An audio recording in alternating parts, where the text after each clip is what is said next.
In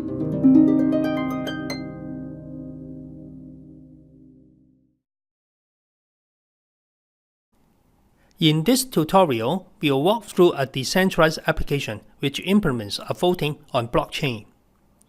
In a blockchain voting, users are identified by their crypto wallet accounts. The users of the blockchain votings are the voters and the voting hosts. They share the same DApp, but this is not a common practice in reality. We just make a sample for demonstration purposes in this case. The voting host is the only one to start and to close a voting. Each voting is a separate smart contract on the blockchain with a unique contract address, which will be generated upon successful deployment. Voters may participate in voting by entering a specific contract address.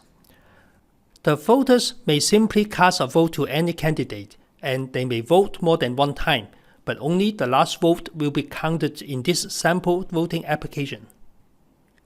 Okay, let's get started to review the smart contract of this sample voting DApps in the IJS box.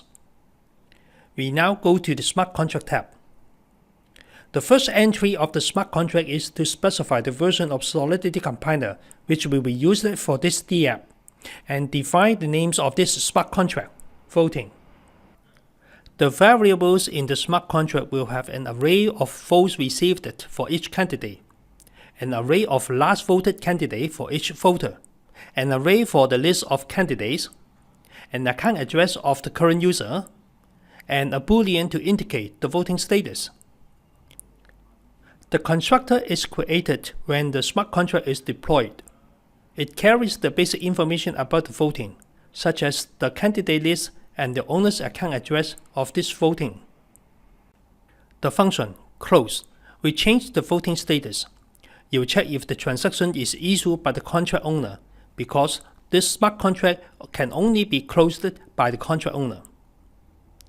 The function getVotesFor reads the vote counts received for the given candidate. Another function, getPreviousVote, reads the last voted candidate of the current user. The function vote is defined to cast a vote on the selected candidate by the current user.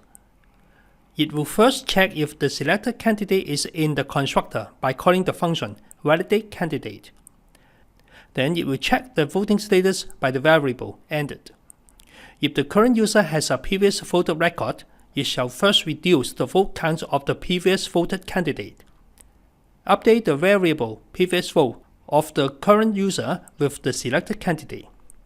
Then increase the vote count of the selected candidate. Now, we read the updated vote counts for each candidate and return the results to the front end. The last function, validateCandidate, is to validate if the candidate is in the constructor. A simple loop to compare the candidate with the candidate list in the constructor one by one. That's simple enough. You may now compile the smart contract.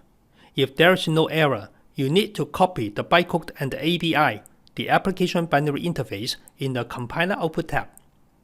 The ABI is important as it defines the communication pattern between the front end and the smart contract. The bytecode is the compiled version of the smart contract which can be run on the Ethereum virtual machine. We will use it to deploy the smart contract in the front end.